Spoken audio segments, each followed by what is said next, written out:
Hello everyone. Today we're going to make something a little unusual, peanut soup.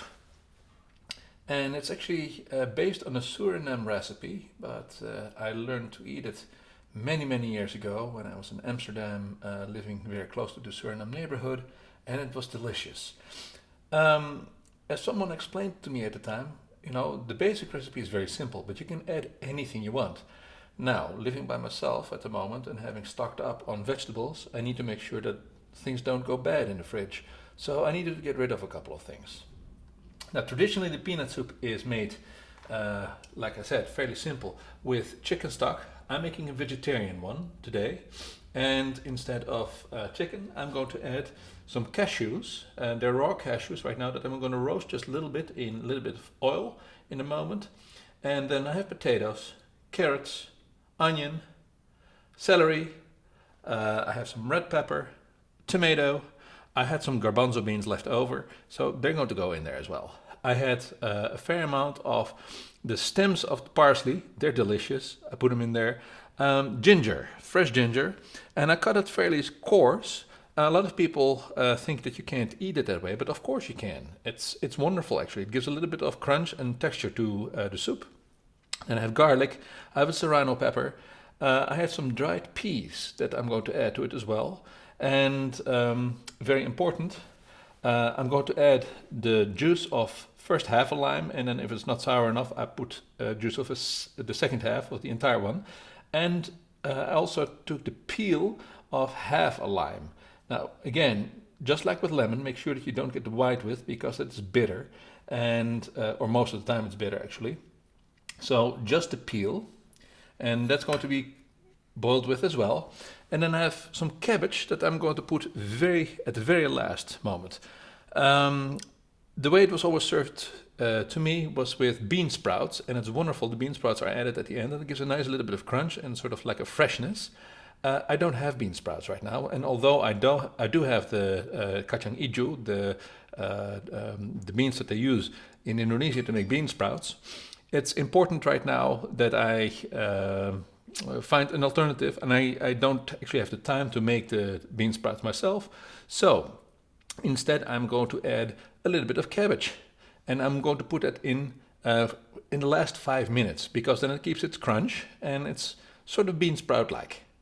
Okay, let's go to the stove and start putting it all together.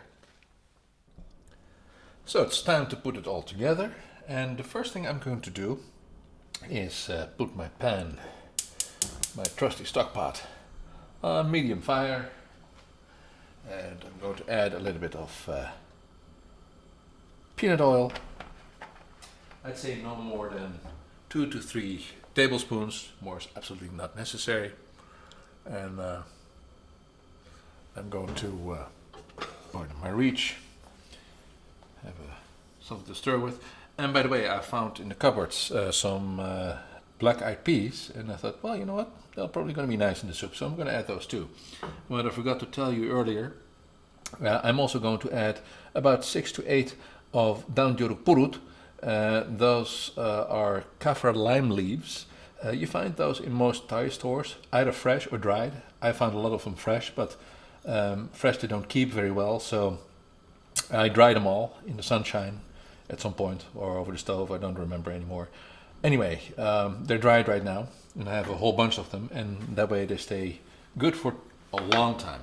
So the first thing I'm going to do is I'm going to put my cashews, and I'm going to slowly roast them a little bit until they see ever so slightly brown. You have to be very careful with those, because you don't want to burn them, and they burn very quickly. Once they start cooking, they burn quickly, and then they become horrible. And you can basically throw away what you just had. The moment they start browning, and that will happen in a moment, like I said, this goes really fast, we're going to add the onions and the carrots. So this is only a minute later, and the cashews are already brown. They whistle. Add my onions, the carrots,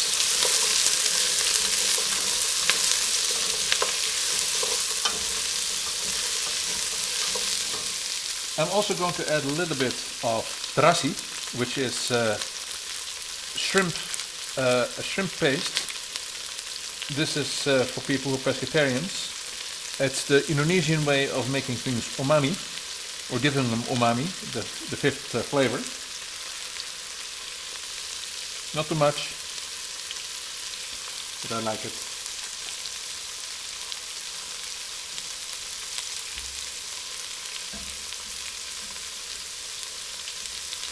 That is something you can leave out. And as I've said before, instead of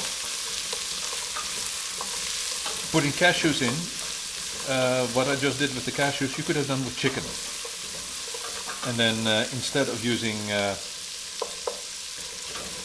vegetable stock, like I'm going to do, use chicken stock. So at this point, you can pretty much throw all our veggies in, everything except the cabbage. Like I said, that really needs to happen at the very last moment. I'm going to add the lime peel, and here goes the garlic, and the serrano pepper, the ginger,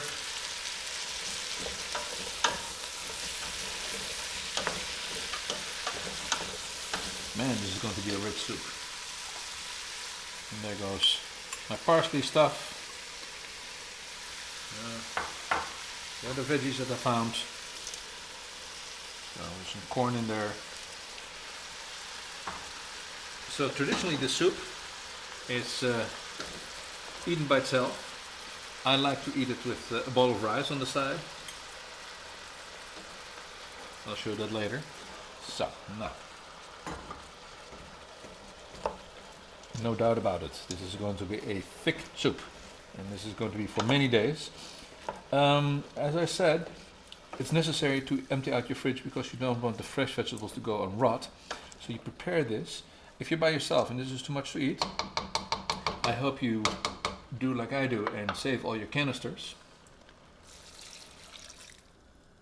Because that way you can use your glass canisters and freeze.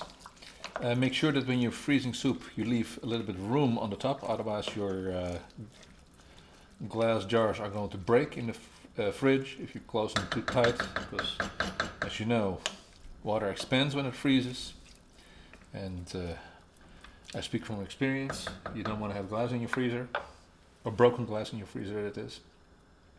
So I put a liter of bouillon in there. It is well seasoned at this point. I'm not going to put any more seasoning in until quite a while. I'm going to put my dreary in, or the kaffir lime leaves. Here you see, it's about 8 of them.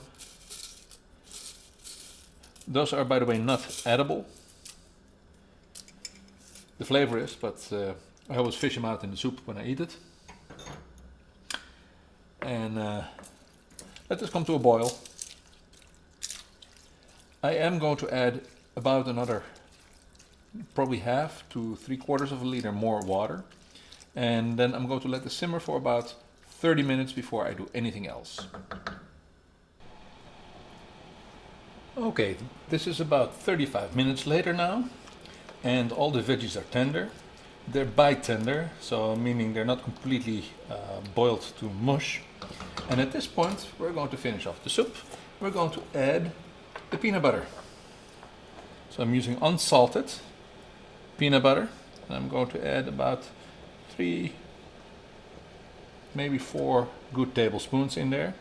And don't worry, I'm going to start with 3 actually. You can always put in more. The reason that I don't immediately cook with peanut butter is because it tends to burn on the bottom. It tends to settle, and then it very easily burns. You'll notice that as the peanut butter dissolves, the soup will start to thicken.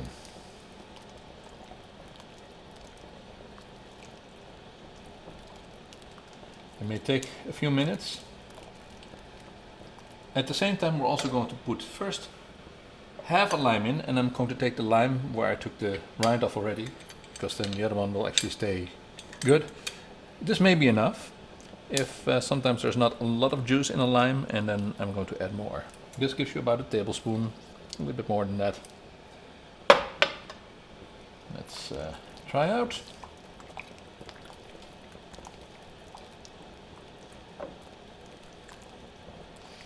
It's not supposed to be a thick soup. It's just a soup with an enormous amount of goodies in it. Some people like it thick. If you really like it thick, then I suggest you put some cornstarch or some rice flour in. So let's taste. Yum. 3 tablespoons is more than enough. I'm going to put a little bit of sweet soy sauce in. If you don't have sweet soy sauce, you can also simply take a tablespoon of sugar. Brown sugar is best actually, or palm sugar if you have it, and then some regular soy sauce. Be very careful because all this stuff is salty. And as I always say, you can always add more, you can't take it out. So we'll give it a good stir, and then we're going to let this simmer for another about 10 minutes, and then the soup is ready. You can serve it with rice. You can serve it with, actually, in the last, I forgot about this, the cabbage. I told you that's what needs to happen right now. The cabbage is going in, and it's going to simmer for another 10 minutes at the most. Normally I would have done this with bean sprouts. So other things you can add to it is tempeh or tofu, if you're vegetarian, vegan. I'm going to serve it later today with half an egg, sort of Japanese style. That's what they do in Surinam as well.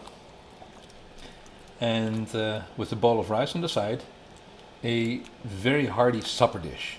This is not for lunch. If you eat this for lunch, you're going to need a serious siesta.